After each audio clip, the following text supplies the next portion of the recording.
আমরা এখন শিখবো ড্র্যাপ কোএফিসিয়েন্ট কিভাবে বের করতে হয়। আমরা ড্র্যাপ কোএফিসিয়েন্ট কি সেটা স্যার বলছে, আমরা কিভাবে বের করব সেটা সম্বন্ধে আমরা বলি। তার আগে বলি আমাদের ড্র্যাপ কোএফিসিয়েন্টের একটা রেঞ্জ দেওয়া আছে 0 থেকে 1। থিওরিটিক্যালি 0 অথবা 1 পাওয়া যায় না। তো আমাদের 0 থেকে 1 এর মধ্যে স্ট্যান্ডার্ড ড্র্যাপ কোএফিসিয়েন্টের একটা রেঞ্জ হচ্ছে 0.3 থেকে 0.85। 0.3 থেকে 0.85 এর মধ্যে এই ড্র্যাপাবিলিটা আনার জন্য আমরা 3 টাইপ টেমপ্লেট ইউজ করব ফেব্রিক ওয়াইজ। যেখানে স্যাম্পলটাকে সাপোর্ট দিয়ে আমরা ঝুলাবো।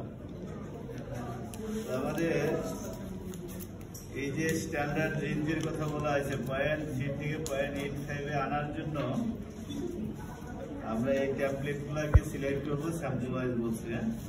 যদি পাতলা ফেব্রিক হয় তাহলে আমরা নিব 24 টেমপ্লেট। পাতলা স্যাম্পল হইলে আমরা যদি এই টেমপ্লেট দিয়ে কাটি তার শেডোটা কি হবে, একবারে একবারে কম আসবে। আর যদি স্ট্রিপ হয়, আবার যদি আমি এটা দিয়ে কাটি আর ছোটটা দিয়ে স্টিফনেস হইলে বড়টা দিয়ে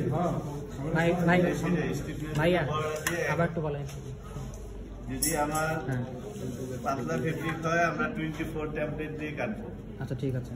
এটা দিয়ে কাটলে কি হবে, আমার শ্যাডোটা বড় হবে, ছায়াটা বড় হবে। কারণ 80 সেন্টিমিটার সাপোর্টে যখন আমরা ঝুলাই দিব, যেহেতু এটার সাইজ ছোট শ্যাডো হবে বড়।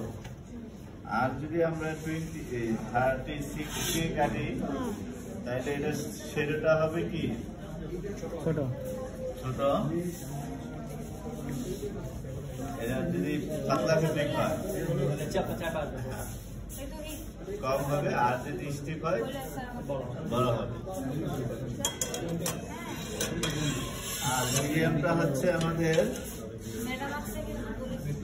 মিডিয়াম ভাবে আমার এই শেডোটা তুলে থাকবে। এখন এই রেঞ্জের ভিত্তিতে আমরা এটা হচ্ছে মিডিয়াম ফেব্রিকের জন্য 30 টেমপ্লেট যেটা এটা হচ্ছে আমাদের মিডিয়াম ফেব্রিকের জন্য, রেগুলার ফেব্রিকের জন্য। আমরা এই টেমপ্লেট গুলা যদি আমার ফেব্রিকটা দেখা গেছে যে এটা পাতলা বা মোটা কোনোটাই আমি ধরতে পারতেছি না, তাহলে আমরা 30 টেমপ্লেট দিয়ে কাটবো। কাটার পরে আমার যদি রেঞ্জের ভিতরে থাকে তাহলে আমার আর কিছু করতে হবে না, ওই মানটা আমরা সাথে আমার টেমপ্লেট যেটা ইউজ করছি সেটা উল্লেখ করে দেবো। এই টেমপ্লেট দিয়ে করার ফলে আমার রেঞ্জ এত আছে, মানে এত আছে। আর যদি দেখা গেছে যে এটা হাত দিয়ে করার পর আমার ভ্যালুটা 0.2 চলে আসে, তাহলে আমরা বাড়ানোর জন্য 24 টেমপ্লেট ইউজ করবো। আবার এটা দিয়ে করার ফলে যদি আমার মানটা 9 হয়ে যায় তাহলে আমরা 36 দিয়ে স্যাম্পল প্রিপারেশন করে ড্যাপাবিলিটি রেঞ্জটা স্ট্যান্ডার্ড রেঞ্জে নিয়ে আসবো। এভাবে আমাদের কাজটা করতে হবে। তো আমাদের আজকে যে স্যাম্পল আমরা রেগুলার ফেব্রিক নিয়ে কাজ করি নেবে, তো সেই জন্য আমরা 30 টেমপ্লেটটা সিলেক্ট করলাম। 30 টেমপ্লেট নিয়ে আমরা কাজ করবো। না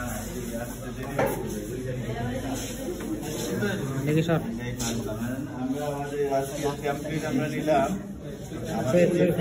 ফেব্রিকে আমরা টেমপ্লেট সিলেক্ট করছি 30 সেন্টিমিটার। এই টেমপ্লেটটাকে আমরা ফেব্রিকের উপরে বসাবো।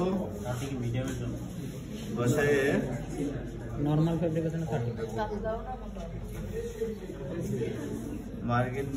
মার্ক করবো কলম দিয়ে বা পেন্সিল দিয়ে মার্জিন দিব।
দুজনে দুটো কেচি নেন, নিয়ে কাটেন।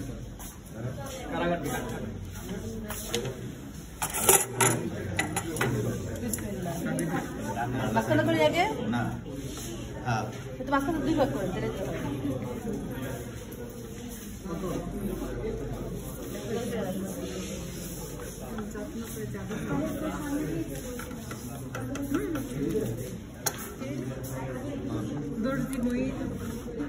দর্জি মই এক্সট্রা করে দর্জি ছাড়া কিছু হবে না।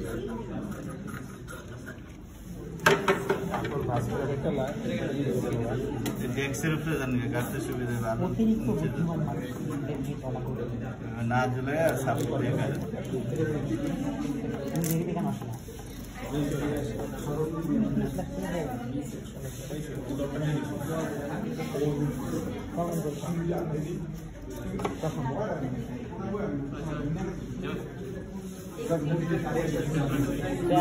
ব্যাগের মধ্যে কোথায় আছে?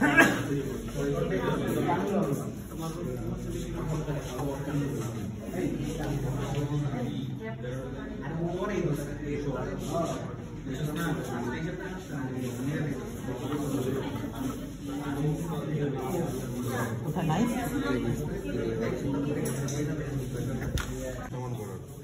দুইটা ওয়ে আছে আমাদের এই স্যাম্পলের সেন্টার পয়েন্ট বের করার। একটা হচ্ছে আমার টেমপ্লেটের মধ্যে দেওয়া আছে,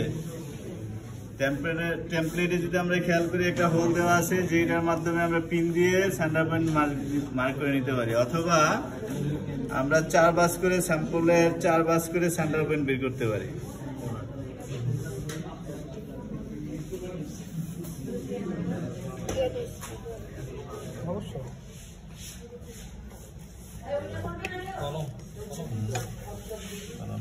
হ্যাঁ হ্যাঁ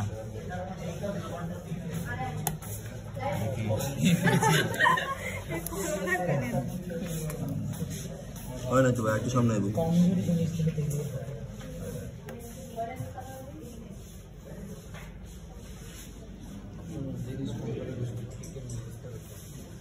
এটা হচ্ছে আমাদের স্যাম্পল 2, স্যাম্পল 1,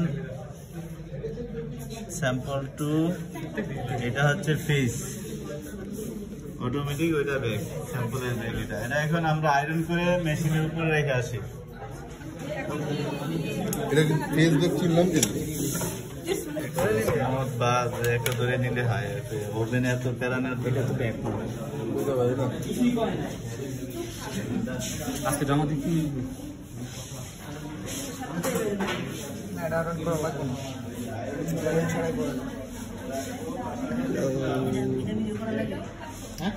ভিডিও করা লাগে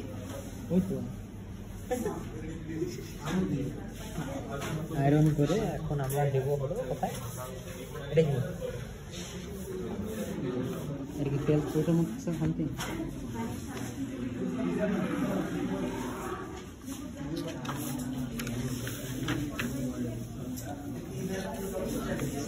দোকানে একটু কুয়া ঢুকেছে ফেলে মায়ের করে বাকি খাইতে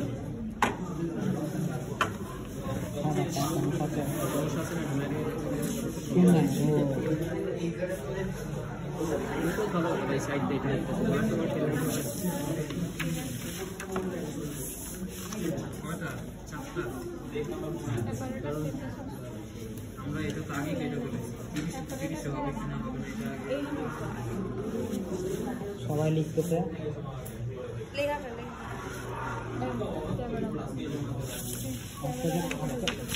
আজকে ঠান্ডা করলো, ঠান্ডা ভালো হলো, সেই জন্য তো কেঁপে সবাই। আয়রনটা বন্ধ করে কোনো ইয়াতে যাতে না লাগে, তারে তুলে লাগলে কিন্তু পুড়ে দেবো।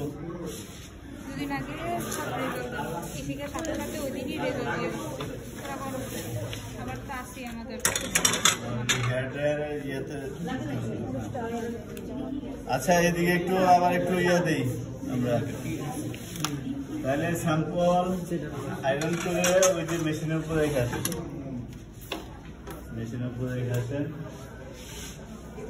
আচ্ছা, স্যাম্পল আমরা যে টেমপ্লেট দিয়ে কাটছি সেই টেমপ্লেট দিয়ে আমাদের পেপার রিং গুলা তৈরি করতে হবে। পেপার রিং তৈরি করার জন্য আমরা আমি একটা এরকম শীট সাপ্লাই দিব, যেটাকে বলা হয় আর্টিস্ট পেপার অথবা কার্টিস্ট পেপার। কার্টিস্ট পেপারই বলা হয়। কার্টিস্ট পেপারের মাধ্যমে আমরা এরকম কার্টিস্ট পেপারের মধ্যে বা আর্ট পেপারের মধ্যে আমরা কি করব, এই আমরা যে টেমপ্লেট দিয়ে নিছি ওই টেমপ্লেট দিয়ে আমরা পেপার রিং এর ড্রটা করব। আমরা এটাকে ওয়েটে কনভার্ট করে নিয়ে আসি, স্যাম্পল থেকে ওয়েটে নিয়ে আসবো। এখন এই স্যাম্পল গুলার এগুলো আমরা কাটি, এখানেও কাটাকাটি কাটেন। গ্রুপ ওয়াইজ 4 গ্রুপে 4টা কাটে নিয়ে যায়, 4 গ্রুপে 4টা কেটে নিয়ে যায়।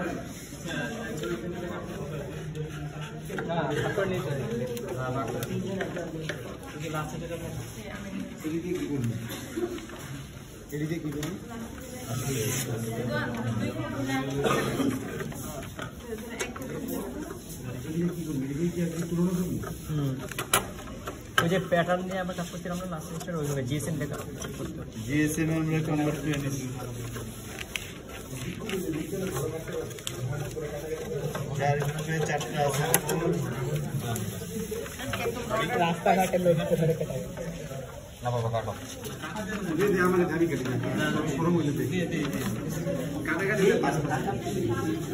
ডেস্কের উপরে রেখে কাটি একদম, কিন্তু জায়গা মতো কেটে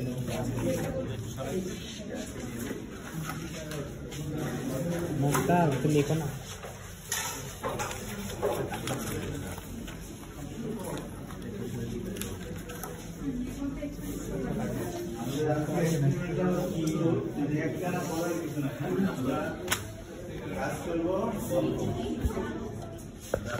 বের হয়ে গেল। এখন আমরা স্যাম্পল ওয়াইজ, এটা কয় নাম্বার গ্রুপের আমার কাছে? 3 নাম্বার গ্রুপে স্যাম্পল 3, তাইলে 2 স্যাম্পল 2 এর পিস, স্যাম্পল 2 এর পিস 3 নাম্বার গ্রুপ করবে, স্যাম্পল 2 নাম্বার স্যাম্পলের পিস। আর 4 নাম্বার গ্রুপ করবে স্যাম্পল 2 এর ব্যাগ। আর স্যাম্পল এই যে বাস করছি যারা লেখেন, লিখে ফেলেন যার যার স্যাম্পল মাছ বরাবর রাখবেন, মাছ বরাবর রাখবেন। ব্যাগ লিখতে হবে, স্যাম্পল 2 ব্যাগ লিখতে উল্টা পৃষ্ঠা যে পাশে বাস, হ্যাঁ যে পাশে বাস করছেন তার অপোজিট পৃষ্ঠায় লেখেন, বাসের উল্টা পৃষ্ঠায় লেখেন। 2 সাইডে হইলো আমার, হ্যাঁ স্যাম্পল 2 এর ব্যাগ লিখবে, স্যাম্পল 2 এর ব্যাগ। 4 নাম্বার গ্রুপ নাকি ব্যাগ, 3 আর 4 নাম্বার গ্রুপ। তাহলে এটা কি স্যাম্পল 1 স্যাম্পল 1 এর ফেস লেখ বা ব্যাগ।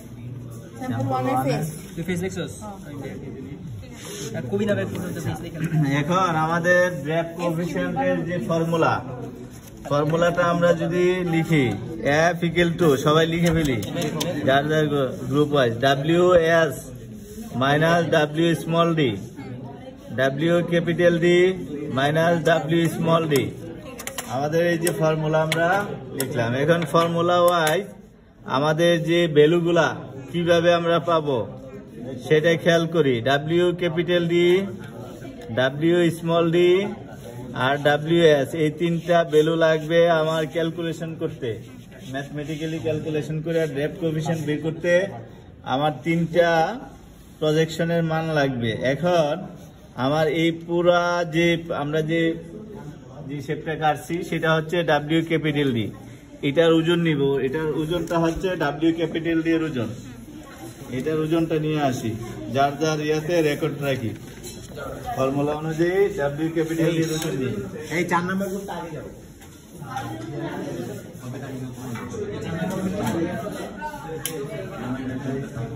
এই সাইড দে। কোনটা থেকে এটা থেকে না? এই তোমরা কি লিখবো এখানে? তোমার সাথে করলে যেতে যাবে না। এই একটা পয়েন্ট চাপো চাপো। এই একটা পয়েন্ট। দিছস? তো এটাটা হোয়াইট না দেখতে কালার হোয়াইট না? হ্যাঁ 39 মিটার না?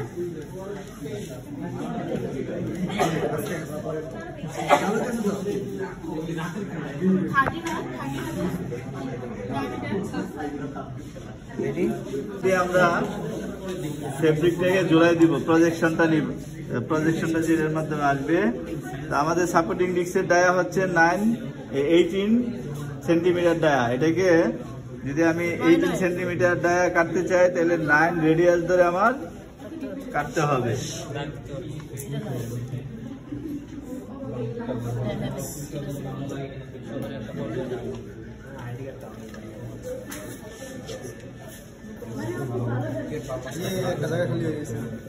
এটা তো কাপড় যত করে দিয়ে কাটছেন না? এটা হচ্ছে যেটার মধ্যে সেট করবে। সেটাটা তো পড়ে না সাপোর্টিং ওখানে দিলে কাগজের কাপড় শুনতে পাইনি ভাই। 9 রেডিয়াস, আচ্ছা ঠিক 9 রেডিয়াস ধরে আমরা একটা বৃত্ত আঁকবো। এবার লাগে মনে আছে জিএসএম দিয়া করে কেজার করে যে টাইপ করছিলাম কত ওয়েস্ট করে এটা বেশি 9 রেডিয়াস ধরে আমরা বৃত্ত আঁকবো। এই এরিয়া কাপড়ের রেশিও সমস্যা এটাকে 4 ভাঁজ করবো। হ্যাঁ, এটা কি কত সেন্টিমিটার করে নিলাম? 9 রেডিয়াস, 9 সেন্টিমিটার নিয়ে আমরা একটা বৃত্ত চাপ আঁকছি। রেডিয়াস হচ্ছে 9, 18 সেন্টিমিটার ডায়া। এই অংশটা আমরা কাটবো কেচি দিয়া, এই সাইকেল অনুযায়ী কেটে ফেলবো। কেটে এই অংশটার ওজন নিব। এটা হচ্ছে ডাব্লিউ স্মল ডি এর ওজন আসবে। কাটেন।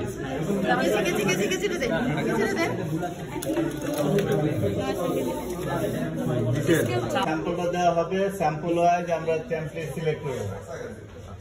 টেমপ্লেট সিলেক্ট করার পরে টেমপ্লেট দিয়ে আমরা স্যাম্পলের উপরে রাখবো, রাইখা ওই টেমপ্লেট দিয়ে মার্ক করবো, করে সার্কেল অনুযায়ী কেচি দিয়ে কাটবো। কাইটা সেন্টার পয়েন্ট বের করবো। সেন্টার পয়েন্ট বের করে আয়রন করবো, আয়রন করে আর এইরকম রেখে দিব। ওইটার কাজ শেষ। স্যাম্পল আমরা পরীক্ষার সময় 2টা করে রেডি করবো। সেকেন্ড কাজ হচ্ছে আমাদের এটাকে আমরা ওয়েটে কনভার্ট করে নিয়ে গেছি। কেন নিছি সেটা ক্যালকুলেশনটা দেখাইছে প্রজেকশনে। আমরা এই যে ক্যালকুলেশনে ওয়েটে কেন নিছি, আমরা যদি স্যাম্পলে নিতাম কাইটা যদি ডাব্লিউ স্মল ডি কাইটা ফেলতাম তাহলে কি এটা বসাইয়া এটা সেটি নেওয়া যেত? যেত না। অথবা আমরা যদি কাপড়ের উপরে করতাম প্রজেকশন গুলা, তাহলে কাপড়টা কাটতে যেরকম কঠিন, কাগজ কাটা কিন্তু সহজ। সেই জন্য ওইটা নিয়ে আসছে। কাপড়ে কাটে এটা যদি নিতাম তাহলে এটা কঠিন না কাপড়টা কাটা, কাপড় থেকে কাগজ সহজ। তাহলে আমার এই কাপড় আবার কাটতে হইতো ডাবল ডাবল।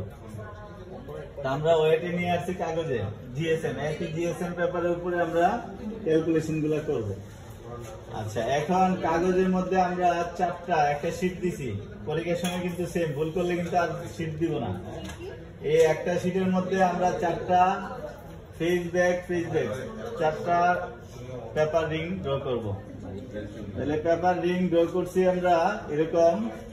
আমার এই যে টোটাল আমরা 4 ভাঁজ করে পেপারের আমাদের সেন্টার পয়েন্ট বের করছি। 4 ভাঁজ করে সেন্টার পয়েন্ট বের করে আমরা স্যাম্পল ওয়াইজ মার্কিং করে নিয়েছি। ফেস ব্যাক স্যাম্পল 1 এর, স্যাম্পল 2 এর ফেস ব্যাক মার্কিং করে আমরা এই টোটাল ওজন নিছি। টোটাল ওজনটা এটা সহ টোটাল ওজন নিছি। এটা ছিল আমাদের ডাব্লিউ ক্যাপিটাল ডি এর ওজন। ডাব্লিউ ক্যাপিটাল ডি এর ওজন নিছি। তারপরে আমরা আমাদের যে সাপোর্টিং ডিস্ক ছিল কত 18 সেন্টিমিটার, সেটা আমরা 9 রেডিয়াস ধরে 9 সেন্টিমিটারের একটা কম্পাস দিয়ে বৃত্ত আঁকছি, বৃত্ত আঁকে কাটছি, কাটার পরে আমাদের এই অংশটা চলে আসছে। এই অংশটাকে বলা হচ্ছে ডাব্লিউ স্মল ডি এর ওজন। তাইলে আমাদের দুইটা ভ্যালু আমরা পেয়ে ফেলছি, একটা হচ্ছে ডাব্লিউ ক্যাপিটাল ডি এর ওজন, আমাদের যে ফর্মুলা র্যাপের যে ফর্মুলা হচ্ছে F equal to WS minus W small D divide by W capital D minus W small D. আমাদের ভ্যালু আমাদের আসবে এখানে ম্যাথমেটিক্যালি আমরা ক্যালকুলেশন করতে গেলে আমাদের তিনটা ভ্যালু লাগবে, একটা হচ্ছে W capital D, W small D আর একটা হচ্ছে WS। এখন আমরা দুইটা ভ্যালু অলরেডি পেয়ে ফেলছি, একটা হচ্ছে W ক্যাপিটাল ডি আর একটা হচ্ছে W স্মল ডি। এখন বাকি আছে WS। এই WS টা আমরা নিব আমাদের স্যাম্পল সাপোর্ট দিয়ে, আমরা যে বাকি যে রিংটা আছে এটার মধ্যে প্রজেকশন এরিয়াটা ড্র করব। ড্র করে যে প্রজেকশন এরিয়াটা আসবে সেই আউটার সার্কেলের অংশটা আমরা কেটে ফেলে দিব, দিয়ে এই অংশটার ওজন নিব। এখন এটার ওজন নেওয়ার পরে আমরা যদি এটাকে আবার সেম জিএসএম এর আরেকটা বড় পেপারের মধ্যে বসায়া কাটি, তাইলে আমার কাটার পরে মানে এইরকম একটা আমার ড্র হওয়ার পরে আউটার সার্কেলের অংশটা ফেলে দিলাম কাইটা, প্রজেকশনের যে এরিয়াটা আসছে সেই এরিয়াটা আমি আরেকটা শিটের মধ্যে বসাবো, বসাইয়া আবার ড্র করব এই অনুযায়ী, সেটা অনুযায়ী ড্র করে যদি কাটি, কাটার পরে আমার এই অংশটা আসবে না, তাহলে এটা আমরা কি এটার অংশটা আমরা ওজন জানি না, ডাব্লিউ স্মল ডি এর ওজন, এইটা সাথে আমরা এটা যোগ করে দিব, যোগ করে দিলে এই দুইটার সমন্বয় হবে WS। আমার শুধু এটার এই আমার যে প্রজেকশন এরিয়াটা ড্র করে কাটলি এটা কিন্তু ইন্ডিকেট করে না আমার WS, কারণ এটাকে আমি আবার আরেকটা পেপার দিয়ে কাটলে আমার এই অংশটা সহ থাকবে। তো এটার কে আমরা এই যে এরিয়াটা সেটার ওয়েটের সাথে W স্মল ডিটা যোগ করে দিব, এই দুইটার সমন্বয় হচ্ছে আমার WS এর মান পাবো। এখন আমরা প্রজেকশন এরিয়া ড্র করব না, প্রজেকশন এরিয়া ড্র করার পরে আউটার সার্কেল ফেলে দিব না। আচ্ছা, এখন আসি কিভাবে আমরা স্যাম্পল নিব, এই প্রজেকশন এরিয়াটা নিব কার মাধ্যমে, সেই মেশিন স্পেসিফিকেশন দেওয়া আছে। মেশিন হচ্ছে QC grade tester, manufacturer James Heal, country of origin England. আচ্ছা, আমি কি 1 নাম্বার স্যাম্পলে দিয়েছি, আমরা স্যাম্পল 1 এর ফেসের ভ্যালু নিব। নেওয়ার আগে আমার যে মেশিনের মধ্যে যে রিলেটেড যে পার্টস গুলো আছে সেই সম্বন্ধে জানি, কোনটা কিভাবে কাজ করে। আমাদের উপরে একটা লিড দেওয়া আছে, ডাকনা লিড, এই ডাকনাটা আমরা উঠাই দিব, লিডটাকে উঠাই দিলাম। দেওয়ার পরে আমরা খেয়াল করব আমাদের যে সাপোর্টিং ডিস্কের যে পিন যুক্ত একটা সাপোর্টিং ডিস্ক দেওয়া আছে, যেখানে সাপোর্ট দিয়ে আমরা স্যাম্পলটা আটকাবো, তার নিচে যদি খেয়াল করি আমাদের একটা লাইট দেওয়া আছে, এই লাইটটা দেওয়া আছে সেন্টার মিডল বরাবর। তার নিচে দেওয়া আছে আমার একটা প্যারাবোলিক মিরর, এই প্যারাবোলিক মিররের উপরে লাইটের যে আলো সেটা পড়বে, সেটা রিফ্লেক্সে উপরের দিকে যাবে। আমার এখানে থাকতেছে স্যাম্পলের এগেইনস্টে আমরা প্রজেকশনটা ড্র করার জন্য লিডটাকে নামাই দিব, দিয়ে তার উপরে পেপার রিংটা সেট করব, বসাবো। বসাইলে এই পেপার রিং এর উপরে সেই শ্যাডোটা দেখা যাবে, ওই শ্যাডোটা আমরা ড্র করব, ড্র করে তারপরে কাটবো। এখন আমরা ফাইনালি কাজ শুরু করব। এখানে আমাদের যে 1 নাম্বার স্যাম্পলের, যখন স্যাম্পলের ফেসটা মান নিব, ফেসটা উপরের দিকে থাকবে, আবার যখন ব্যাকে মান নিব এটা খুলে ব্যাকের দিকে দিতে হবে, এই প্রজেকশনটা ড্র হবে। আমরা স্যাম্পল 1 এর ফেসের ভ্যালু নিব, নেওয়ার জন্য সেন্টার বরাবর স্যাম্পলের সেন্টার এবং আমার যে টেমপ্লেট এখানে দেওয়া আছে সাপোর্টিং দিক, সেটা আর ডায়া 18 সেন্টিমিটার সেন্টার বরাবর একটা পিন দেওয়া আছে, পিনের মধ্যে স্যাম্পল সাপোর্ট দিয়ে আটকে দিলাম, লিডটাকে নামাই দিব। এই যে এখানে বসানোর পরে এই যে তার নিজস্ব এটা যে সে ঝুলছে, এখানে কিছু তারপরে আমরা এই যে লাইট দিব,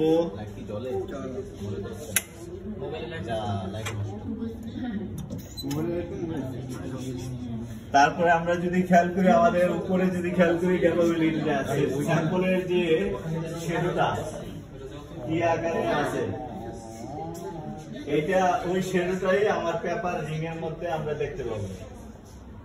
ওই শ্যাডোটাই আমরা পেপার রিং এ ড্র করব, করে বসায় কাটি। যদি ড্র করতে সমস্যা হয় আমাদের এখানে যে টুলগুলো আছে, টুলগুলোর উপরে দাঁড়ায় আমরা কাটি শ্যাডোটা ড্র করবো। আমরা এই যে বসাবো, সাপোর্ট দিয়ে বসাবো। এখন আমার কাটা যদি ঠিক হয় তাহলে এই যে 18 সেন্টিমিটার সাপোর্টে আমরা কাটছি না, সেই কাটা অনুযায়ী এখানে বসার কথা।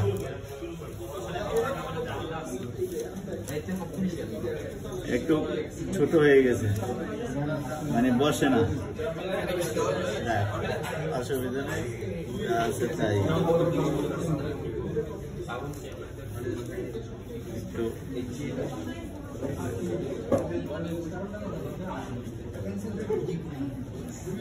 পেন্সিল পেন্সিল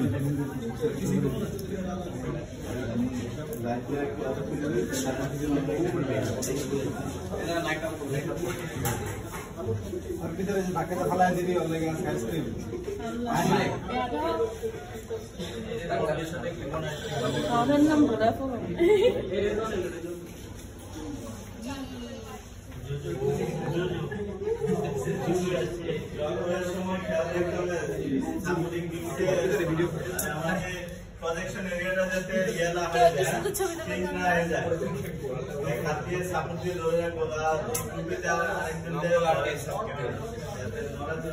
ভিডিও করতেছে একজন, সমস্যা নাই।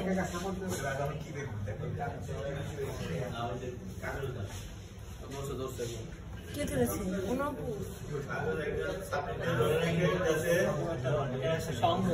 চেঞ্জ না হয়ে যায়।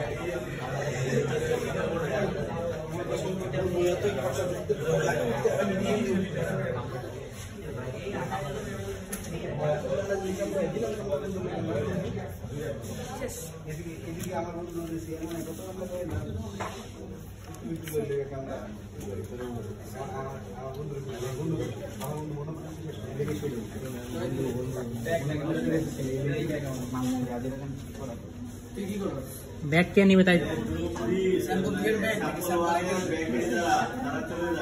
কোথায়? WS হচ্ছে বলছি যে আমরা এই যে প্রজেকশনটা, এটা যদি আরেকটা পেপারে নেই, একই GSM যুক্ত কাগজে নিয়ে এইটাকে ড্র করি, ড্র করলে আমার এই অংশটা সহ আসবে। এইটার ওজনটা আমাদের জানা আছে, W স্মল এর ওজনটাই তো এটার ওজন, তাইলে এটার সাথে আমরা এটা যোগ করে দিব, দিলে WS হবে। তাহলে 2.75 যোগ কত 3.10, এই দুইটার সমন্বয় হয়েছে WS। তাহলে 5.85। এখন আমরা বসাই দিই ফর্মুলাতে মার ভ্যালুগুলা। 5.85 মাইনাস 2.75, এটাতে এটা বিয়োগ করলে এটাই থাকবে আলটিমেট। তারপরে 7.79 -2.75, তাইলে আমাদের এটাতে এটা বিয়োগ করলে থাকে 3.10, আর এটার থেকে এটা যদি বিয়োগ করি তাইলে থাকতেছে 4.0. হ্যাঁ, কত ক্যালকুলেশন? 0.615. তাহলে 0.615, 0.62, 0.62, ঠিক আছে। 5 আছে যেহেতু 2 দিয়ে দিছে, 616।